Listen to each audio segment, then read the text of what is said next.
Hey everybody, welcome to another GMG review. Today we're going to be taking a look at two new books from Games Workshop.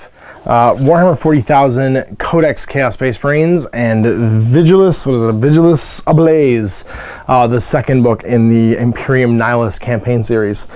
So let's talk about how I'm going to actually do this, because it's interesting. There's nothing new in this book that isn't in this book, but there is some stuff in this book that isn't in this book, if that was possibly confusing enough. So the important thing to remember here is if you have an existing Chaos Space Marine Codex, because it didn't come out that long ago, I think it was last year, the new units that, like the data sheets for like Abaddon and any of the new units that are available are in Imperium Nihilus Vigilus Ablaze. So you don't have to buy the new Chaos Codex if you have an existing one.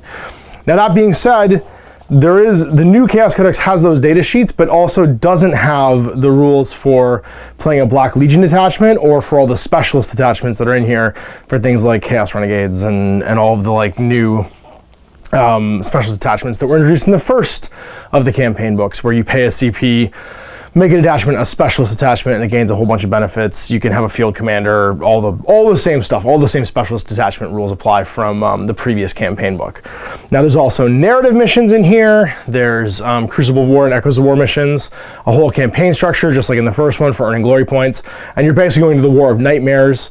So the TLDR version of the story up until this point, because we'll touch on it as we flip through the book, is Abaddon.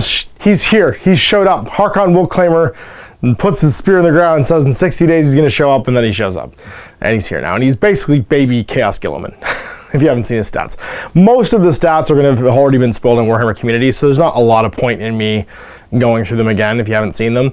And like I said, I'm not going to bother, I'm not going to bother flipping through the Chaos Codex because there's nothing new that isn't in this Vigilus Ablaze book. So I'm just going to go through the Vigilus Ablaze book because it covers everything that's new in the Chaos Codex. Yeah, so let's take a look and we'll go through the Vigilus Ablaze campaign book. I'll have the Chaos Codex here to just, you can see the cover, I guess. But really, if you're an existing Chaos player, you have the Chaos Space Marine Codex, you don't need to pick up the new one, pick up the Vigilus Ablaze book, and that will cover you for all the changes that have been included into your army. If you're trying to start Chaos for the first time, like if you picked up the new Spearhead, Shadow Spear. The box is over there behind me. Shadow Spear box. You may want to start a Chaos Space Marine army. You'll need this new book. Make sure you check through. I think there should be a watermark in here. Just check before you buy, because I've known a lot of people who walk into the store think they're grabbing the new Codex, especially a friendly local game store who might not know, and there is a 2019 year stamp in this one. So check your front second page. It'll say the printing, and the year printing should be 2019. You'll be getting the right one to make sure you have the new one. So let's start our flip through. We'll start looking at the Vigilus Ablaze campaign book and checking out all the new stuff. All right, so we have it, the Codex Hereticus Astartes Chaos Space Marines. I know something cute in the cover. Actually, I didn't notice this when I first looked at it, but there is a, I don't know, number 2, the Revenge. There's an identifier on the cover, so you don't have to look at the date stamp if you want to figure out if this is a new or old one. So if you are picking this up for the first time and you do want to grab the correct edition, look for that little gizmo there on the front, that little skull with the number 2 in it. I guess this is what they're doing to mark updated codexes going forward. As we are ending the end of the initial run of codexes for 8th edition Warhammer 40k, it's weird to say that because it feels like this edition hasn't been out for that long, but it's been about 2 years almost. It was, I think, June 17 the game launched, and they were doing spoilers all through March, like Adepticon and stuff like that. So, yeah, we're coming up on 2 years right now. So it's I guess it's kind of like it's kind of like presidential elections. In about a year, we're going to start seeing the spoilers for 9th edition probably, or something. Age of 40k more. And then there'll be like a year of like tease up to that, or whatever the big campaign is. Actually, if this campaign goes to 3 stages, I'm betting the end of this campaign is the down cycle for 8th edition and the beginning of 9th edition 40k. Whatever that ends up looking like, where they redo the book and stuff like that, because it's usually about a 4-year cycle. And so we're gonna start seeing the, what's the term? We're gonna start seeing the nomination runs for who's gonna be in charge of the Imperium. Might be that guy, maybe not, who knows? Probably won't be that guy. So let's have a look at the book. Like I said before, this is primarily divided into new stuff. This is basically a Chaos Space Marine book. I don't know how else to put that. If you're playing an army that isn't Chaos Space Marines, the reason you're buying this is for the campaign. Everything else in here is for Chaos Space Marines. So yeah, so if you're a gaming group looking to pick this up, you probably don't all need it. Your Chaos player needs it, and then you can run the campaign out of here. So this isn't like the previous one where there's kind of a little bit of something for everyone. This one is a straight up Chaos supplement. And in fact, there's stuff in here that like you figured would have been in the Chaos Space Marines Codex. Like for instance, this start right here with the Black Legion, the Renegade chapters 1, I almost feel like that should have been in the Chaos Codex, and it's not in the reprinted one, it's just in this book. So there's some stuff in this book that's only in this book. And again, I'm gonna offend people, just gonna like flatten the lines here. People are gonna freak out and get all mad about that, but what can I do? I want you to be able to read the actual words. And so you can see here, yeah, you've got your story bits, TLDR, it's happening. People, here comes Abaddon, all the different war zones. So across the sort of star system that we're fighting across, this little bridge, this Eye of Terror 2.0, because the Eye of Terror is opened up now, so this is the next line of defense, this bridge between the good half and the bad half of the galaxy. The half of the galaxy that's got Terror on it and the half that doesn't. So like the half the Imperium really cares about, and then the half where everyone's gonna end up fighting in the post-apocalypse when this all goes down. And these war zones, I'll give you special rules for the different places. So the Dontoria Hive Sprawl, the Durkin Hive Sprawl, the Mega Borealis, the Omniscient Hoist, the big thing for picking up stuff. Mortwald, Storval, Otek, Hive Sprawl, the Vulian Swirl, sounds like a kind of ice cream, and then Kalax Bane and Neovellum, new paper made from lambskin. That's exciting. And then Forces of War, just all the different stories for the background for the Black Legion, Alpha Legion, Night Lords, Word Bearers, Iron Warriors, the Renegade forces, so contemporary like Space Marine chapters that have gone to Chaos. Forces of the Warp, so like the demons and demon stuff, and then Forces of the Imperium, they get 8 pages. the Chaos guys get the 22 pages, and the Imperium forces get 8 pages. So it's just who's in the battle zone and what's going on. And then War Upon the Brink. So yeah, it's 30 minutes to midnight again.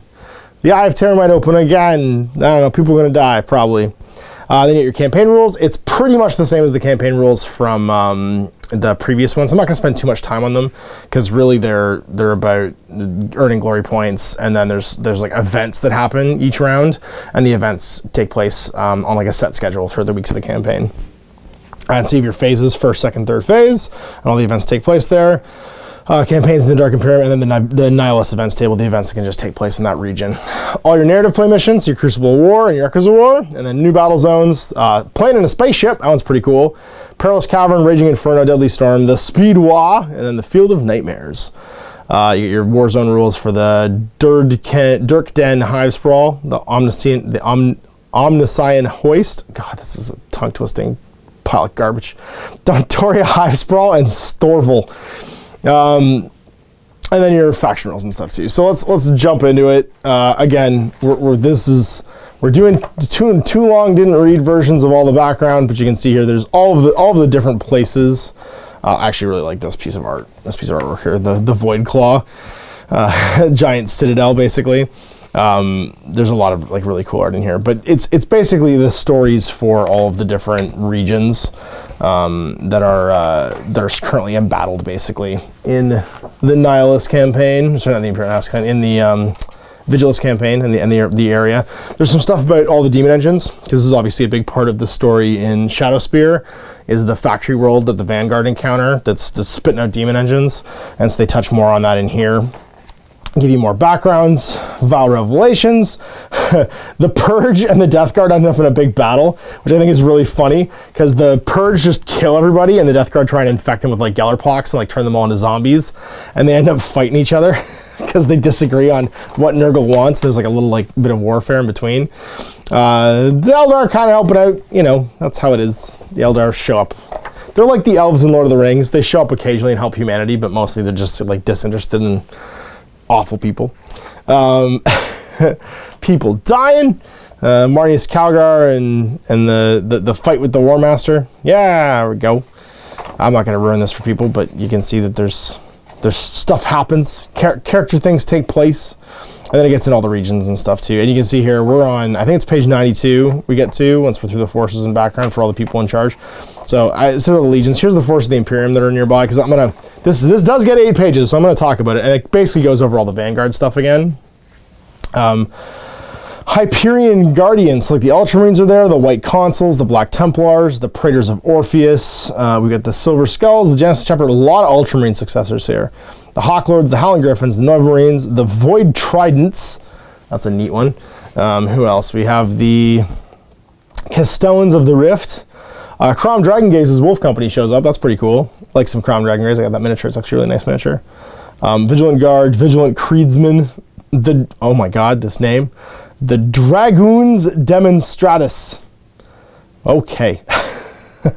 The Viacene Adepts, the Adamant Rifles, the Dagmar Guard. I used to go to a ski hill called Dagmar. The Golohastus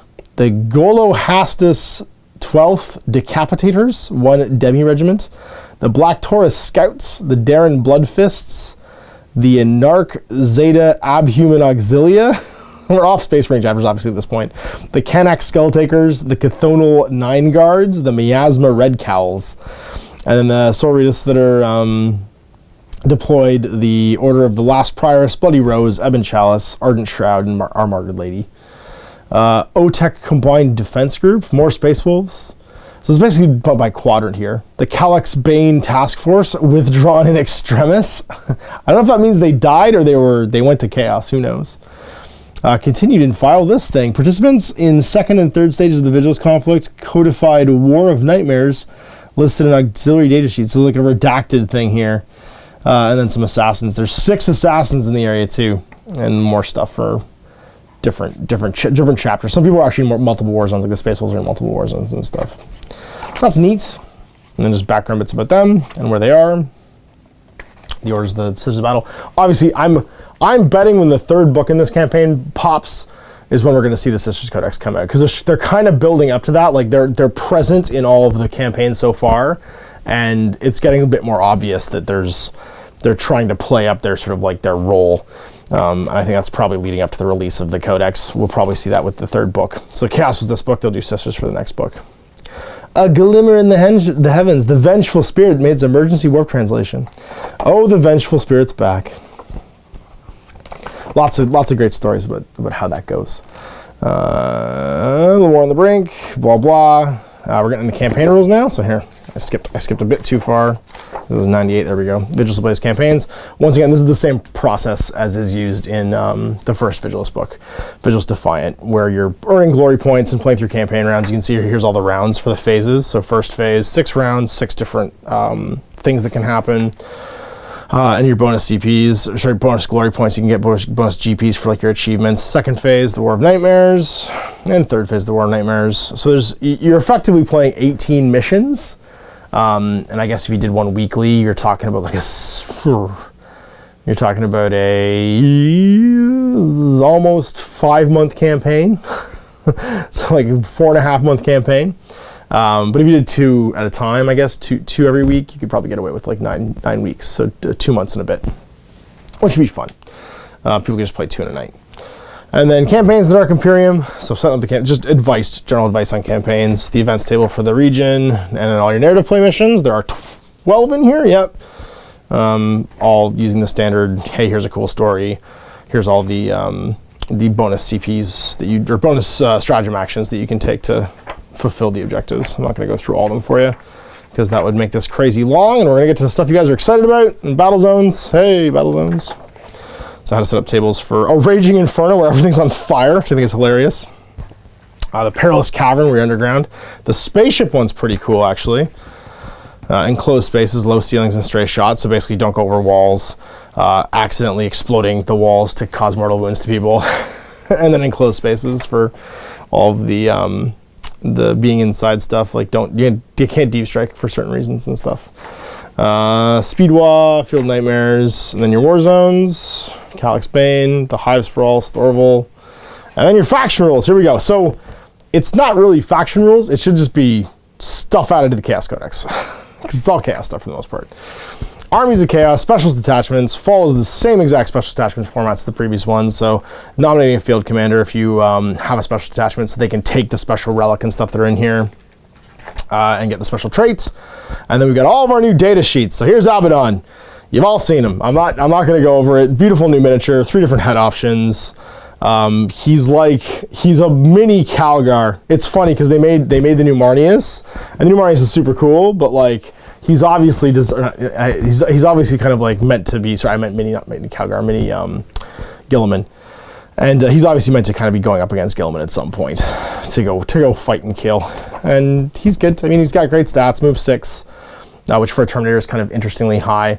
2+2+, strength toughness 5, 8 wounds, 6 attacks. He's got his the Talon of Horus is cool. It's arguably better than Dracnian is because there's no potential downside. Because if you roll a 1 with him, he takes a mortal wound because the demon fights back. If you just fight with Talon of Horus, you're strength 10. So you could be strength 6 -3 flat 3 damage, or you could be strength 10 -4 D3 damage. So if you're looking to put out consistent damage, I guess Dracnian's cool. And he also fights with it a bajillion times. Roll a d6 each time it fights, and on 1 take a mortal wound, on a 2+, they can make that many additional attacks. So you could have 12 attacks at damage 3. I mean, that's a 36 damage thing, but he's only strength 5 then, and -3 damage. So I don't know. Arguably, the Talon of Horus is just more reliable. Does worse damage, but punches stuff real good. Got the usual Death to False Emperor, War Master, 2 extra CPs, Dark Destiny. He's got a 4+ invul and have all damage against him. That's pretty cool because it effectively means he has 16 wounds, unless you're just plinking away damage 1 shots at him. And then Lord of the Black Host, reroll failed hits for Black Legion units within 6. Mark of Chaos Ascendant, friendly Heretic Astartes get, just auto pass morale tests within 12 of them, and then teleports because he's a Terminator. And he's got all the faction keywords, which I think is very appropriate. He's got Chaos, Khorne, Nurgle, Slaanesh, Tzeentch, Heretic Astartes, Black Legion. And so, of course, can be in a Black Legion thing. Lord Discordant has got spelled on Warhammer community, live, TV, whatever. Warhammer stuff spelled it all anyway. So he's a vehicle kind of monster vehicle, demon engine, Warpsmith, Hellstalker, Lord Discordant. So he's got all these keywords, and it's basically like a super Warpsmith riding a dragon machine. Movement 12 when he's healthy, and then 2+2+, strength 4, toughness 6, 12 wounds, 4 attacks, leadership 9, 2+ save. And he's got all kinds of potential weapons. He comes with a autocannon, bolt pistol, impaler, chainglaive, mecha tendrils, frag and crack grenades. And then the Hellstalker's armed with a bladed limbs and tail and a technovirus injector. So he's pretty murdery in melee. He's not he's a 12 wound character though, so you can shoot him. Like he's kind of like the Swarm Lord. Like you can pick this guy out.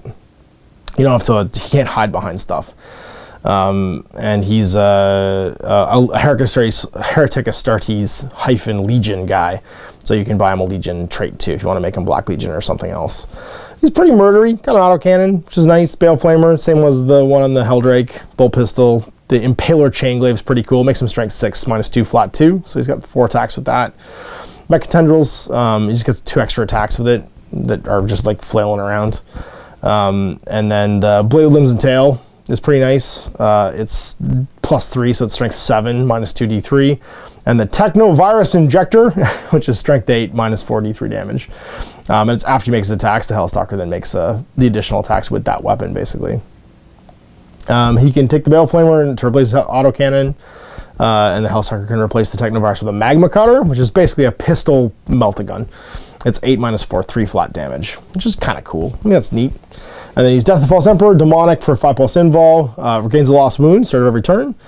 Aura of Discord, -1 to hit for attack rolls made by vehicle units if they're within 6 of any models with this rule. In addition, add +1 to hit for attacks made by Legion-friendly daemon engines. So this guy wants to be hanging out with a posse of Defilers and Venom Crawlers because he makes them all +1 to hit. So they're all 4/4 instead of 3/3 instead of 4/4 crawl up the table, which is a big, I mean, that's a big shift all of a sudden for, like, especially Defilers, because they're so cheap if you don't give them a heavy flamer. They're like 142 points. We worked it out. This guy crawling around with 3 Defilers is pretty, I mean, they're still a Space Marine army, so they just can't skew the way the other armies can skew. But it's a pretty cool brick of stuff. It's basically 3 fighty monsters that have battle cannons, all hit on 3s. And if you stick the Master Possession in there from the box set, which you guys have seen now too, he can make demon engines pretty tough. And your Master of Executions, Mr. Half-Face. This guy's pretty neat. He's basically a Black Legion murder guy. Little baby hero, little 4 power, almost like 80-point guy. 2+, 3+, he's like lieutenant stats almost. And then strength toughness 4, wounds 4, 5 attacks, leadership 9, 3+ save. The Axe of Dismemberment might be my favorite name for a for a thing in a long time. It's strength 8, -3 D3. Every time you make a wound roll of 6, does a mortal wound in addition to any other damage. And it's no minus to hit, so it hits on 2. So that's a pretty big deal for a big, heavy, cleavery weapon. He's got Death of the False Emperor, Trophy Taker. Once per fight phase, you can reroll 1 hit roll, wound roll, or damage roll for an attack made by this guy that targets a character. And then Warp-Sighted Butcher. After the enemy has completed all their charge moves, this model can perform a heroic intervention if it's within 3 inches of any models or 6 inches of any characters. So he's got a super pile-in for charging characters. If this model is within 6 inches of any enemy characters, it can move up to 6 inches when performing heroic interventions instead of 3, as long as it finishes within 1 move. So as long as he's piling into a character, he can go murderize them. And he's Chaos, Mark of Chaos, Heretic Astartes, infantry character, Master of Executions. He's pretty cool. He's a neat little piling guy. And then the Dark Apostles here finally has like a cool ass miniature, which I'm pretty excited about. He's the evil chaplain basically, because everything in the Imperium is supposed to be like, or the Chaos Codex is supposed to be like a dark mirror of the Imperium, right? So it mirrors all the things they used to be. This guy's like a chaplain, and he's got his little dark disciples who are his little cronies carrying around books. And he's pretty much chaplain stats too, 2+, 3+, and he's strength toughness 4 with 4 wounds, 3 attacks, leadership 9, 3+ save. He's got his dark, Sigil of Corruption, so his Dark Rosarius, 4+ invul. And he's a demagogue. They can use friendly Legion units within 6, use his leadership for morale. And he literally has an accursed Crozius. He's all the things. It's +1 strength, -1 to AP, and damage 2. And it's just neat. He can chant prayers, so it knows the Dark Zealotry prayer, which is below, and 1 prayer from the prayers to the Dark Gods, which are opposite. So you get all these prayers for him too, and these are in the Chaos Codex because they're added in because this guy's profile's in there as well. And the prayers are pretty cool. The Dark Zealotry one is if this prayer is heard, you can reroll hit rolls in the fight phase for attacks made by friendly Legion units within 6. So he's like he's just like a chaplain basically, the prayer of Zealotry. And then he has the Benediction of Darkness. I hope regular chaplains get something like this. I think that would be cool if they got different like prayers they could shout. Because this is a thing from Age of Sigmar that's like pretty common. Priests being able to chant prayers and being able to select different ones, I think it just gives a little bit more crunch to those characters because they kind of been overshone for a long time by captains who also give rerolls to hit, and then librarians who have like access to a bunch of different powers. The chaplain hasn't really done a lot for Space Marines for a long time. So the Benediction of Darkness, if this prayer is heard, pick 1 friendly Legion unit within 6 inches of the priest, subtract 1 from hit rolls made for attacks by ranged weapons that target them. That's pretty cool. Give them -1 to hit. Litany of Despair, if this prayer is heard, your opponent rolls 2d6, discarding the lowest. Each time they take a morale test for a unit within 6 inches of the priest. That's neat. So worst roll basically for people that are going to make fleet checks, which is kind of handy. I mean, he's going to be leading a charge in anyway, so he'll probably have like enemy units nearby, so it's a pretty effective prayer, I guess. If you're not just tyrants, you're just immune to morale. The Omen of Potency. If this prayer is heard, add 3 to the priest's attack characteristic. In addition, if this priest's prayer is heard, the priest's melee weapons have an AP characteristic of -4. So you can make him pretty baller in melee. Strength 5 with 6 attacks, and -4 with his Crozius. The Warp Sight Plea. If this prayer is heard, pick 1 friendly Legion unit within 6 inches. Add 1 to hit rolls for attacks made by their ranged weapons. That's pretty cool because you could stick them with, it's 1 Legion unit, but you could give it to like Blitz, make them hit on 2s. So pray to hit on 2s, and then have all your rerolls from what is it? A Master Possession nearby. It's a neat brick. People don't like that they went up to 115 points, but I think there could be some sleeper potential in there. The Soul Terror Portent, if this prayer is heard, pick 1 friendly Legion unit within 6 inches of the priest, add 1 to wound rolls for attacks made with melee weapons. The Illusory Supplication, if this prayer is heard, friendly Legion models have a 5+ invul while they're within 6 inches of the priest. You can hand an invul save. Although there's a lot of ways of doing that in this book, I don't know if I'd waste a prayer, because the terrain piece these guys get just does that. And then you have 1 based on your mark, so like Blissful Devotion for Slaanesh. If this prayer is heard, the priest can advance and charge in the same turn. Feculent Beseechment for Nurgle. If this prayer is heard, add 2 to the priest's toughness. The Mutating Invocation, Zinch. If this prayer is heard, the priest regains D3 lost wounds. Wounds regained from this prayer are not lost at the end of the battle round. They stay forever. And then Wrathful Entreaty, Khorne priests only. If this prayer is heard, add 2 to the priest's strength. That's pretty cool. Zap up the strength. Then the new Chaos Space Marine entry. Yeah, there you go. 1 Aspiring Champion and 4 Chaos Space Marines, includes up to 5 more. Or up to 15 more. Up to 10 more or 15 more. Yeah, each model is armed with a bolt gun, bolt pistol, frag, and crack grenades. I'm not sure why this was changed. Maybe just to give them Chaos Mark, Hereticus Astartes Mark. Chaos Icon can be taken. 10 or more models. An additional Marine may replace his bolt gun with one of the special and heavy weapons. 1 in 5 can replace his bolt pistol with a plasma pistol, or replace his bullet gun with 1 item from the special heavy weapons list. So you can always take 1 special or heavy. It's not like you need to get to 10 to unlock them. And then anyone can replace their bullet gun with a chainsword. That makes me sad though, because there's no longer just buy a chainsword. Because that used to be the thing that I liked about Chaos Space Marines that you could do with Space Wolves too, is they were effectively space pirates. And because they retained a bunch of like their old Legion training in the Horus Heresy and just like the Great Crusade, tactical squads did everything. So they would very often be armed with melee weapons as well, so that they could take part in an assault just as well as they could take part in a melee attack or a shooting engagement or something like that. So I liked that Space Wolves kept that because they're so traditional, and I liked that the Chaos Space Marines don't ever change, so they could also take a bolt gun, a melee weapon, and a bolt pistol, but you can't anymore, which is lame. I don't think it would have put them into OP land. I think it just would have been a nice little additional option, and I don't think it should have cost any points. And then Terminators. I'm wondering if something happened to the mold for Terminators, that they got resculpted, because the previous plastic Chaos Terminators weren't that old. And these are nice, I mean, but they were probably, probably 10 years old. They weren't as old as the Chaos Space Marines, who definitely needed replacing. These ones are significantly bigger, like significantly bigger. And they have some more weapon options in the frame too, in addition to their usual like combi weapons and the Reaper autocannon and stuff. So beautiful new kit. I was surprised they got redone, because the other ones weren't that old. Although these guys are huge. They fill up the 40 mil bases they're on, well, a lot more than they used to. I hope the Space Marine Terminators get that at some point, if they even decide to keep them, if they don't just change them over to something Primaris, because the new Chaos Terminators are ginormous. And they're the same. They didn't change. They're just Terminators. Their point values may have changed, but I won't notice. I won't be able to pick that out. They're just bigger models. Havoc's squad's a flat 5, so no extra bolter bodies now to protect you, and the box set comes with 1 of each weapon. So you get the new cool Reaper murder cannon. I don't know what it's called, Reaper. It's like a baby assault cannon, basically, but it's just a better heavy bolter, because it's 8 shots, and it's only 24-inch range, but 8 shots at the same strength 5 - 1. Heavy bees, las cannons, missile launchers. All 4 of them can replace. They come with heavy weapons, so you have either heavy bolter or a las cannon and frag and crack grenades, and they can replace their heavy bolter or las cannon with something from the heavy weapon list. And the Aspiring Champion gets murder bits, so plasma pistols and melee weapons and stuff. And yeah, no making it bigger. It's just 5. I don't know how I feel about that. I like the albit of bodies. Makes me happy. It's a weird, but I think just following the trend of we make a box set. It's what you have. It's the options you have too. Everything's just contained in this one box. And then we have the Noctilith Crown, the Chaos Color of Khorne thing, train piece. You pay points for it though. It's 100 points.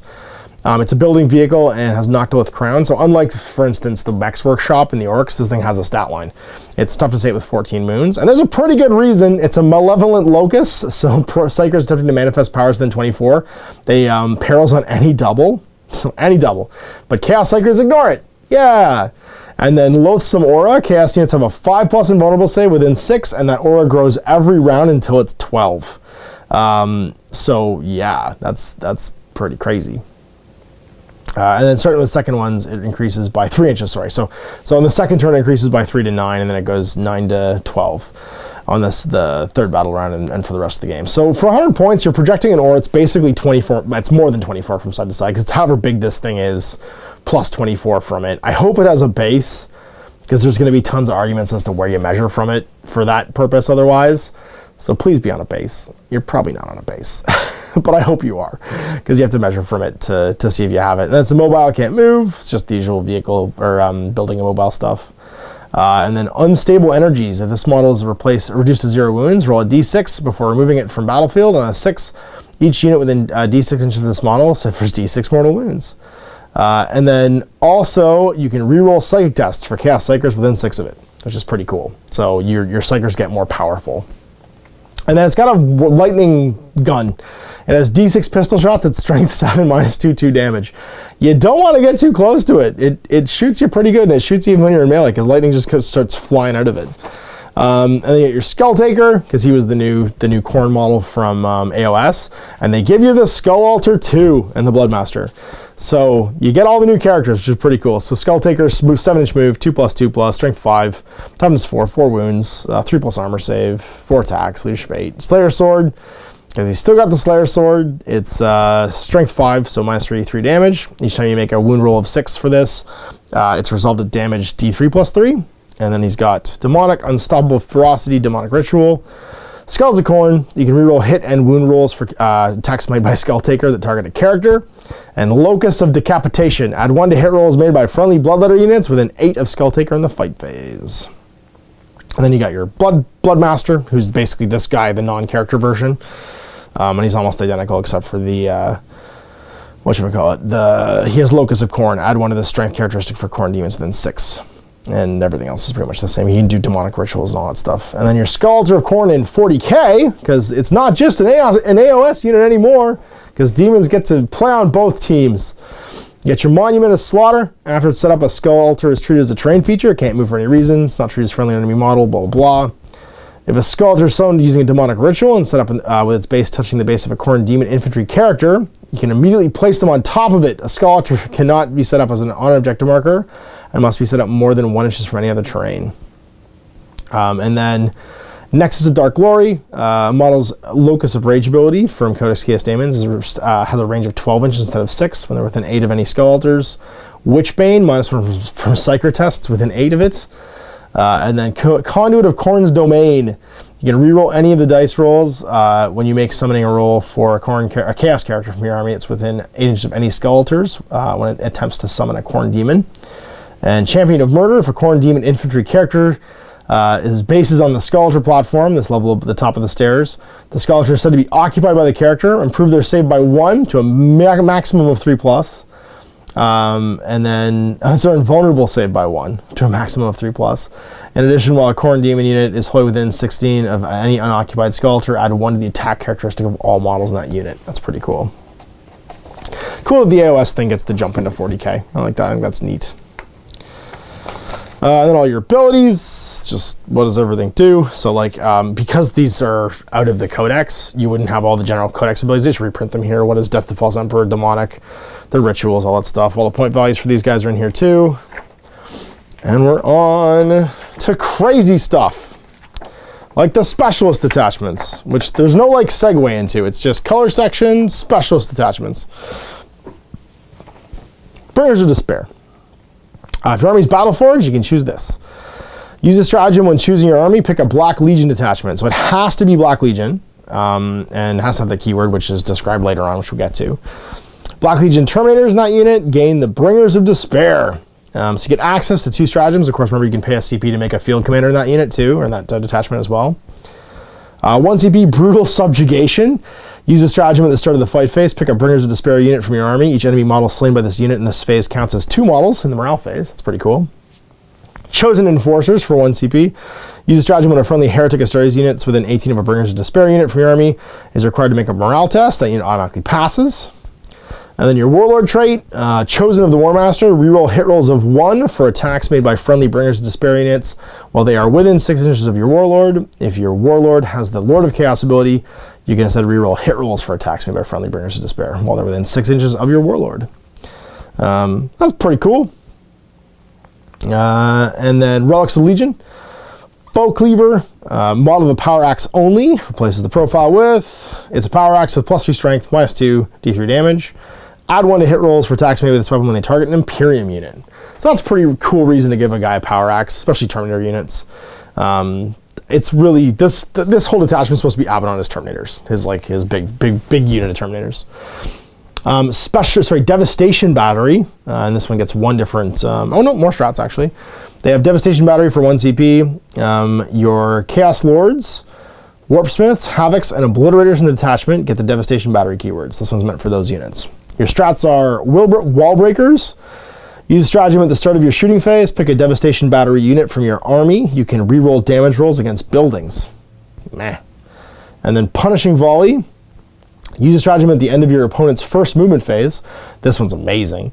If you did not have the first turn, pick a Devastation Battery unit from your army. That unit can shoot as if it was the shooting phase. So, hey, Imperial Knights, you make your movement phase. Then all of my Havocs with las cannons shoot one of your knights.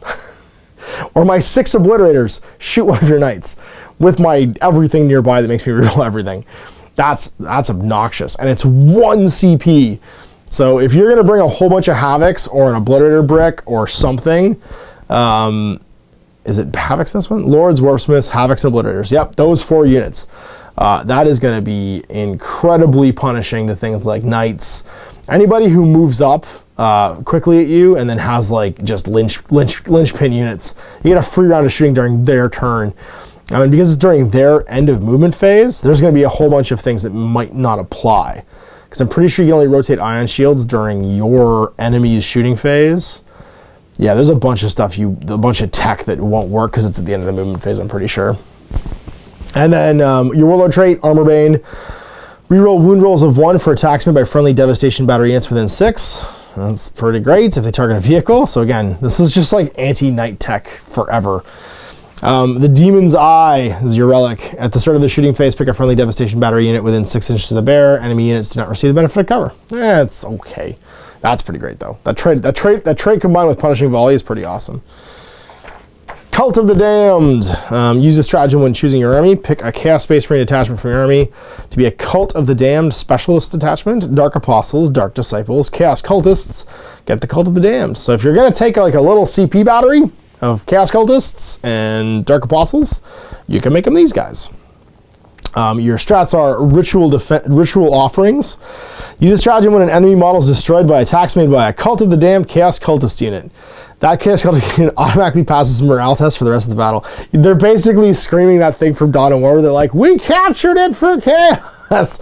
And they freak out and they don't run away anymore. So if you're using like a huge fat unit of cultists to like secure something, that's kind of neat. They can just be, if they kill one guy, they get really excited and don't run away anymore. Chorus of the True Faith. Use a stratagem when a Cult of the Damned Dark Apostle from your army chants a prayer. If there's any friendly Cult of the Damned Chaos Cultist units within 6 inches, add 1 of the dice rolls to see if that prayer is heard. And then your Warlord trait, you can reroll Exultant Preacher. You can reroll charge rolls for friendly Cult of the Damned units within 6 inches of your Warlord. And then Relics of Chaos, the Inferno Tome. The bearer of this ranged weapon is given the following profile. Oh, so any range weapon you get turns into this, basically. It turns into a book with an 8-inch range assault d6 minus strength 5 minus 1 d3 damage that auto hits. It turns into a flaming book that he shows to people. So that's the thing that Dark Apostle's actually carrying. That's pretty funny, actually. And then you get your Demonkin Ritualists. This applies to Dark Apostles, Dark Disciples, Masters of Possession, Possessed, and Greater Possessed in the detachment. They get the Demonkin Ritualist keyword. Your strats are use a stratagem at the start of your fight phase. Pick a Demonkin Ritualist's demon unit from your army. That's within 6 inches of a Ritualist Master of Possession.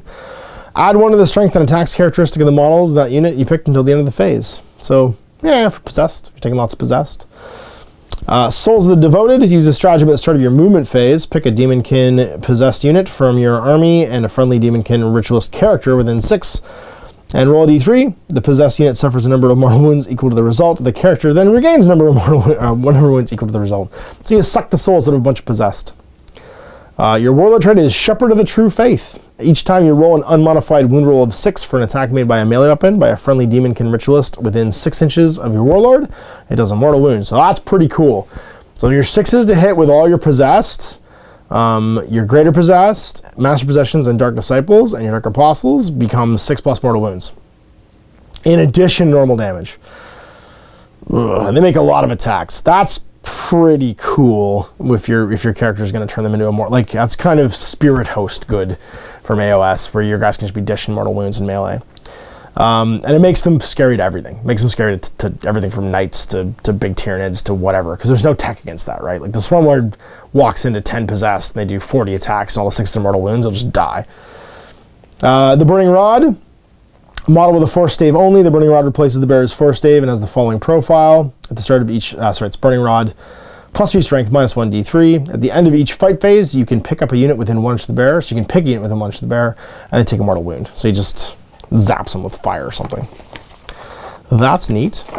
The Soulforge Pack. This one is what I'm saying about. It's the Warpsmith Demon Engines, and they gain the Soulforged Pack keyword. Your strats are Demon Forge Overdrive. Sounds like a movie from the 80s. Use a stratagem at the start of the fight phase. Pick a Soulforged Demon Engine, and double the number of wounds it has remaining for the purpose of its fighting. So you can basically bring a Demon Engine back online. And then for 1 CP, Infernal Engines. Use the stratagem at the start of the charge phase. Pick a Soulforged Demon Pack Engine from your army. They can charge you if they advanced. So if you want to make your dudes fast and fight like they're not injured, that's pretty good. Master Soulforges is your Warlord trait. Add 2 to the move characteristic of friendly Soulforged Demon Pack engines while they're within 6 inches of the Warlord. So you get zippy. I mean, Venom Crawlers are already crazy fast, but if you give this to the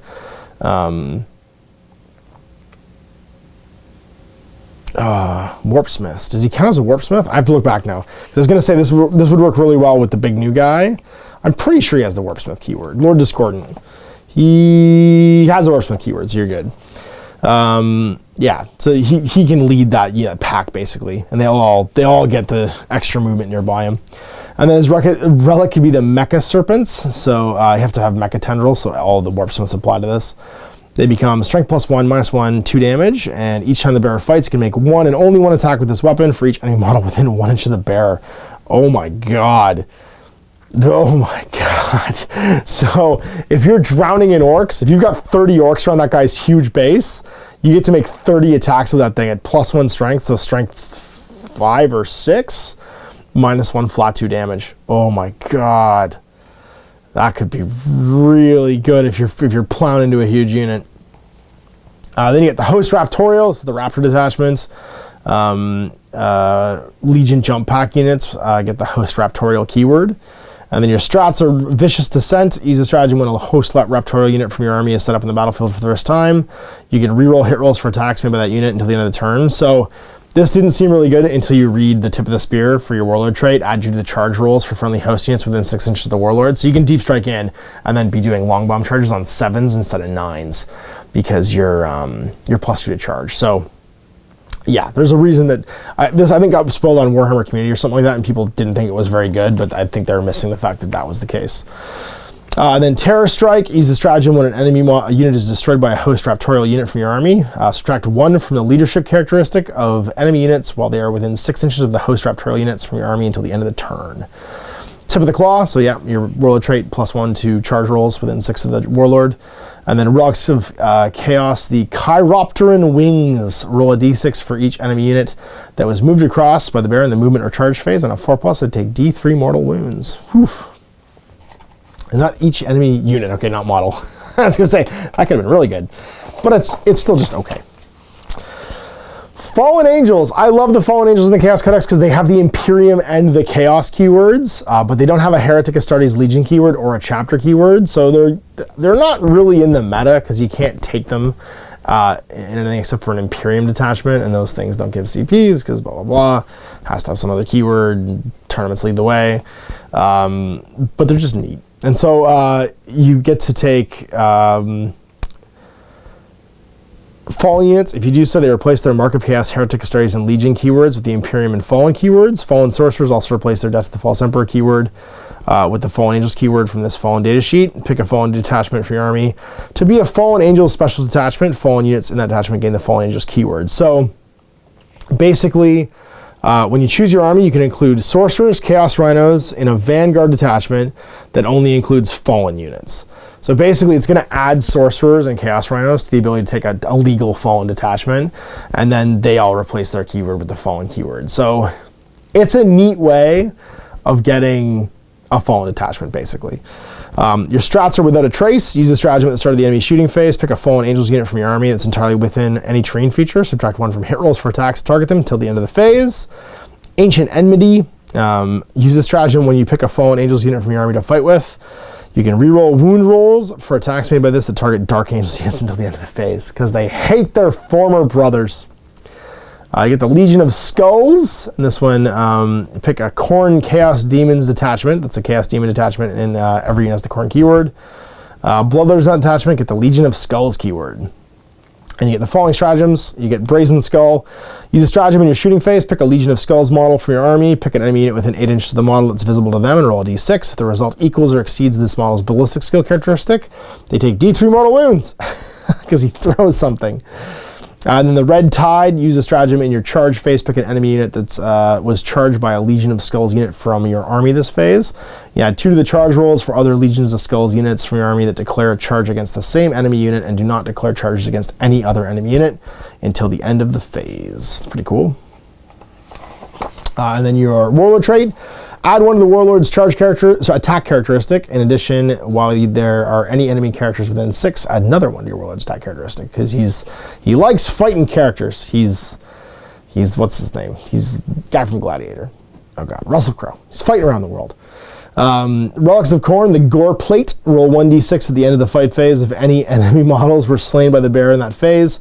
Adding 2 to the result if any of the slain models were characters. On a 4+, you get d3 lost wounds back. So it drinks the blood, basically, the people you kill, and gives you wounds back.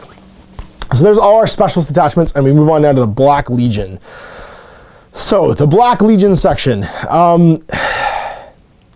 I wish this was in the Chaos Codex. It isn't. You need to, like, this is where we're, like, I understand all the special detachments being in this book, but this is just playing a Black Legion detachment. And the Chaos Codex lets you build a Black Legion detachment and gives you the basics of how it works. But this is the rest of that. This is like the rest of the stuff. This is all your keywords. So if you're going to be a Black Legion detachment, you get the following abilities. The War Master's Legion. If your army is battle-forged, all troops of Black Legion detachment gain this ability. It's your objective controlled. And then your Legion traits. If your army is battle-forged, all Demon Prince, Infantry, Biker, and Hellbrute units in Black Legion detachments gain the Black Crusaders Legion rule. Legion traits, sorry, below. And then Mere Mortals, Chaos Cultists don't get Black Crusaders Legion trait because they're just humans. And then Black Crusaders, add 1 to the leadership characteristic of models and units with this trait. In addition, if a unit in this trait advanced, it treats all of its rapid-fire weapons as assault until the end of the turn. So it's the same one from the Chaos Codex. Your strategies that only you get access to are Let the Galaxy Burn. Use this for 1 CP. When a Black Legion infantry or biker unit shoots in the shooting phase, you can reroll all hit rolls of 1 for that unit for the rest of the phase. If the unit is a Chaos Space Marine unit, you can reroll all hit rolls instead. And that's pretty cool. Reroll all hit rolls if this unit is a Chaos Space Marine unit. Chosen of the Pantheon, use a stratagem for 1 CP at the start of your turn. Pick a Black Legion unit from your army with the Mark of Chaos keyword that you did not dedicate to a specific Dark God. That unit has the Khorne, Tzeentch, Nurgle, or Slaanesh keywords until the start of your next phase. So if you need something to proc for a specific god, you can buy them the mark, basically, because you're not marking them at the start of the game, so you can choose if you want one to be there.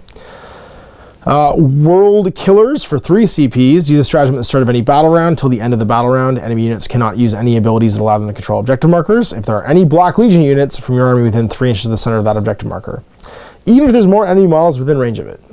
So, yeah. So you basically turn off other people's boots on the ground.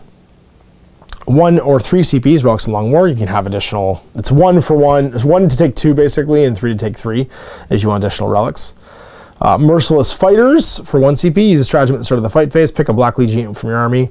If that unit has more models than there are enemy models within 3 inches of it, add 1 of the attack characteristic of the models until the end of that phase. So when you outnumber people, you get to add 1 to your attacks.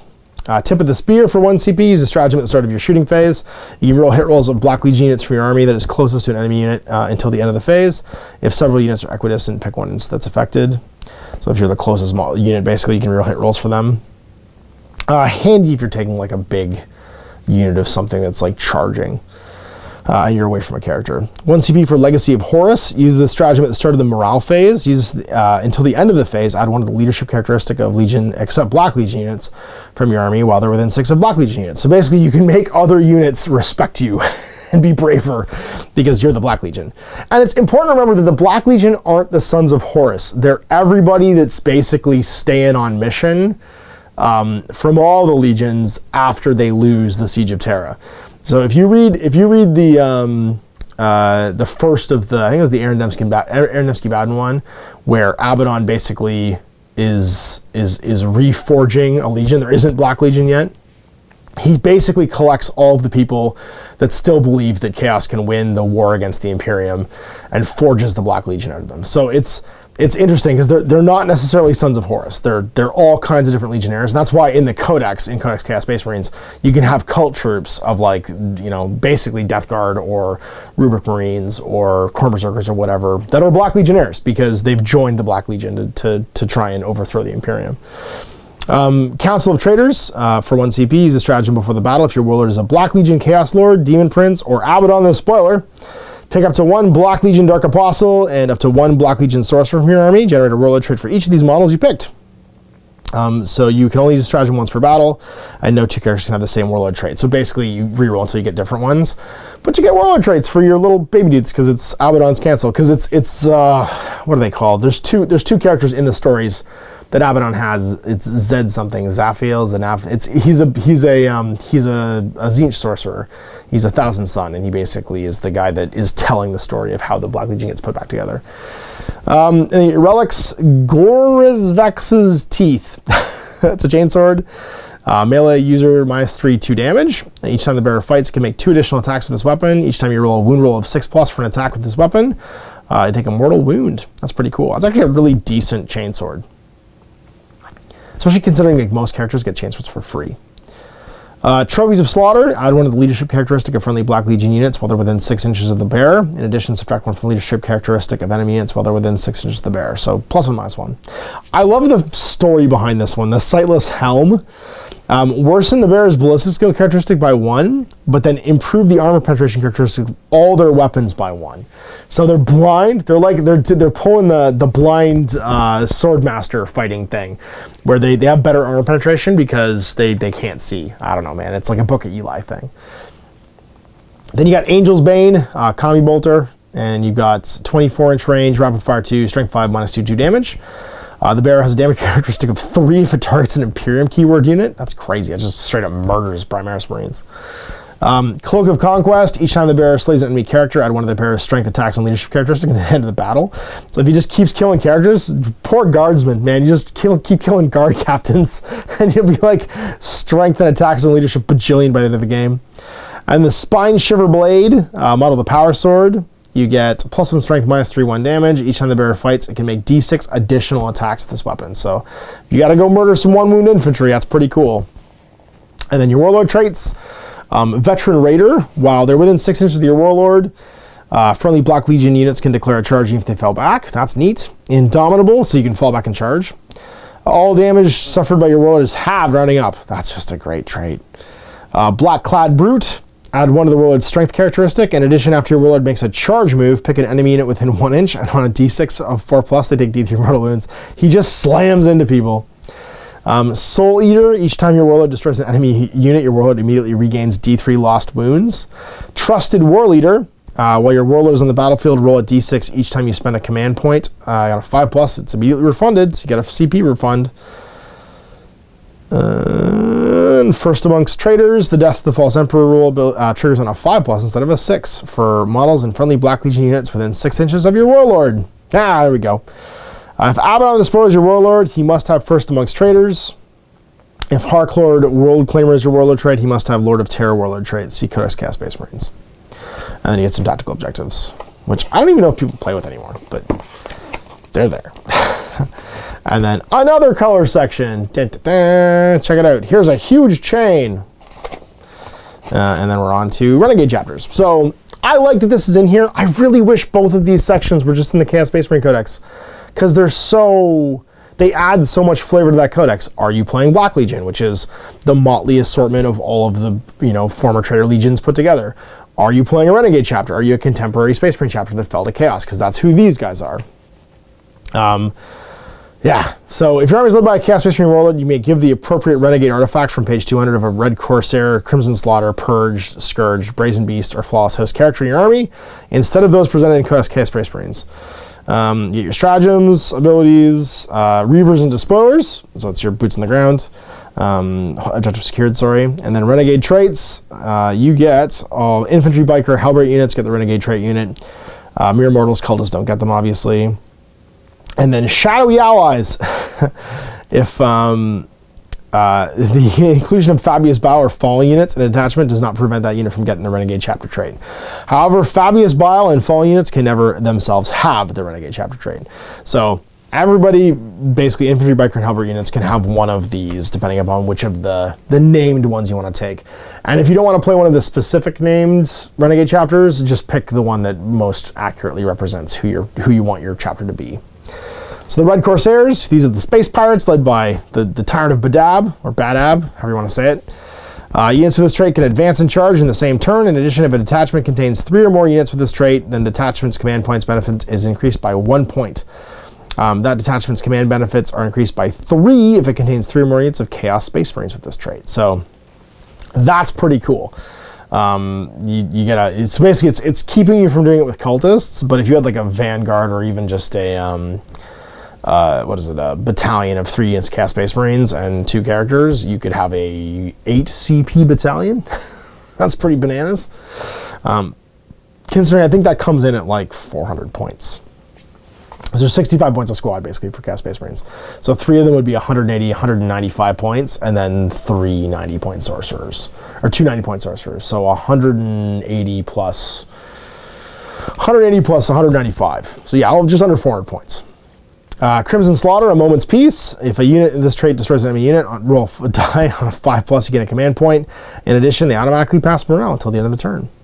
And the Purge, Bringers of Oblivion, I can't, it's the Purge planet, Morty. You can reroll hit rolls for attacks made by units with this trait that target enemy units that have lost 1 or more wounds already this turn. So they just love killing, Morty. I just love killing. The Scourge are omniscient. You can reroll 1 hit roll for an attack made by a model in the unit in this trait each time it shoots or fights. In addition, when a unit from this trait fires Overwatch, they succeed on a 5+ instead of a 6, regardless of ballistic skills or any other modifiers. Oof, that's pretty good. Brazen Beasts, rend the foe. Each time you make a wound roll of 6+ for an attack made by a model with this trait in fight phase during a turn in which they was charged, or performed a heroic intervention, and that hit is resolved with AP -4. And then the Flawless Host, this one can be really trolly. Owen and I came up with a Demon Prince that's pretty bananas using this one. Each time you roll a hit roll of 6+ for an attack made by a model with this trait, the fight phase, it can immediately make an extra attack against the same unit using the same weapon. This is in addition to any extra attacks generated by Death of the False Emperor. These attacks cannot themselves generate any further attacks. So, and then there's something else that adds to this. So you get a double Death of the False Emperor. Basically, you get Death of the False Emperor against everybody, and if it's Imperium, it's 2 attacks instead of 1. Now, there's a Warlord trait, which is even more silly. Renegade Warlord traits. And I'll just start with that one. Flawless Host, Ultimate Confidence. If your Warlord gains extra attacks as relative death to the Imperfect, they can immediately make 3 additional attacks instead of 1 against the same unit using the same weapons. These attacks cannot themselves generate any further ones. So we made a Demon Prince who has 4 in his profile, 5 because of his whatchamacallit, his weapon. There's a general relic you can buy. It gives you +1 strength and attack. And then the 2 paired claws. Oh no, it's not a weapon. It's 2 paired claws, that's what it is. Yeah, so he has 5 attacks with 2 paired claws, and then there's a power that gives him 6. And if he rolls 6 attacks, hitting on 2s with the paired claws and the extra attack, and I think he becomes strike 10 then, he gets like, he can generate like 12 extra attacks. If he rolls 2 6s, he's generating 6 extra attacks against everybody. 4 if it's Death of the False Emperor. So he gets 8 if he rolls 2 6s, and he's 2s rerolling 1s. It's ridiculous. you can get a whole lot of hits at strength 10 -2 damage. It's a pretty, and it doesn't require any build up except because he's already a Psyker himself, except to cast that power on himself. So the other ones, we got Reaver Lord for the Red Corsairs. Your army can have 1 extra relic chosen from the Artifact of Chaos. which must be given to a Red Corsair's character from your army, and it must be different from one already included. In addition, each time your warlord slays an enemy character, add one of their attacks until the end of the battle. That's pretty cool. Crimson Slaughter, Maelstrom of Torment, subtract 1 from the leadership characteristic of enemy units within 6 inches of your warlord. If your warlord has slain any enemy models until the end of the battle, subtract 2 from the leadership characteristic of enemy units within 9 inches of the warlord. The Purge, the Blessed Mission, reroll wound rolls of 1 for attacks made by your warlord. In addition, you can reroll damage rolls for weapons used by your warlord. The Scourge, to get a Shattering Truth. At the start of each fight phase, you can pick an enemy unit within 3 inches of your warlord. That unit cannot be picked to fight within the fight phase until all other units able to fight have done so. If the target unit has an ability that always allows them to fight first, and instead fights as if it didn't have this ability. If both players have units that cannot fight and blah blah blah until all of them, they alternate, starting with the player whose turn is taking place. Brazen Beasts, Carve the Runes. Each time your warlord slays an enemy character, add 2 to their strength attacks characteristic until the end of the battle. And then we already talked about the Flawless Host one. And you have your strats. For 3 CPs, Red Corsairs, more where they came from. Use the stratagem at the end of your movement phase. Pick a Red Corsair's Chaos Space Marine unit from the army that's on the battlefield. Remove that unit from the battlefield and set it up again wholly within 6 inches of the edge of the battlefield and more than 9 from any of its full starting strength. So you can delete like a last man standing and bring a full unit of the same type back within anywhere in the battle, wholly within 9 inches of the battlefield edge. So like, yeah. Red Corsair's Chaos Space Marines covers a lot too. It covers a whole lot, because Chaos Space Marines is just like a general reference to most of the infantry units in this book. For 1 CP, all life is worthless for the Purge. Use a stratagem in your shooting phase. Pick a Purge unit from your army that's not within 1 inch of enemy models. That unit can target enemy units that are within 1 inch of friendly units till the end of the phase, but each time you do so, on a hit of 1, resolve that attack against the friendly unit instead. Shoot into combat. Burning Demon Heart for the Brazen Beasts. Use this stratagem at the end of your fight phase. Pick an enemy unit within 1 inch of the Brazen Beasts demon engines from your army. Roll a die. On a 2 to 4 take D3 mortal wounds. On a 5 or 6 to take 3 mortal wounds instead. Terrifying Phenomena. Crimson Slaughter. Use this stratagem at the start of the enemy shooting phase. Pick a terrain feature that's within 12 inches of a Crimson Slaughter unit from your army. Subtract 1 from hit rolls for attacks made by enemies within 3 inches of that terrain feature until the end of the phase. You make it all spooky and crazy. It's like the tree from Return of the Jedi that Luke goes into. Make it all spooky and full of Darth Vader ghosts. Prescience for 2 CPs. Use this stratagem after your opponent sets up a unit that's arriving in the battlefield as reinforcements. Pick a Scourged infantry unit from your army that's within 12 inches of that unit. Your unit can immediately shoot at them as if it was the shooting phase. And then we cannot fail for a Flawless Host. Use this stratagem when you pick a Flawless Host infantry unit from your army to fight in the fight phase. Until the end of the phase, you can reroll hit rolls for attacks made by that unit. So it's pretty handy. And those are all your strats. And we're almost at the end. It's getting hard to turn pages. Renegade chapter artifacts, and we're done. They don't get their own tactical objectives. Maelstrom's Bite, Red Corsair's only with a Combi Melta. It replaces it with this. So it has a bolt gun, rapid fire 3, strength 4, -1, 2 damage, or a Melta gun. That's strength 9, -4, d6 damage.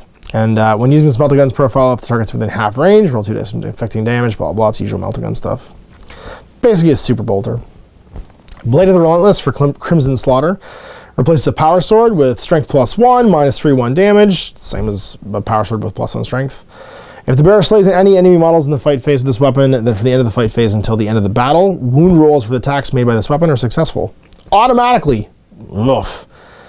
Ugh. So if you kill any enemy models, you'll wake up the demon inside, and it just auto wounds everything. So think about that fighting knights. This is my like 6 or 7 attack Chaos Lord. He walks over and auto wounds you with all of his attacks hitting on 2s and -3 save and 1 damage. Oh, pretty good.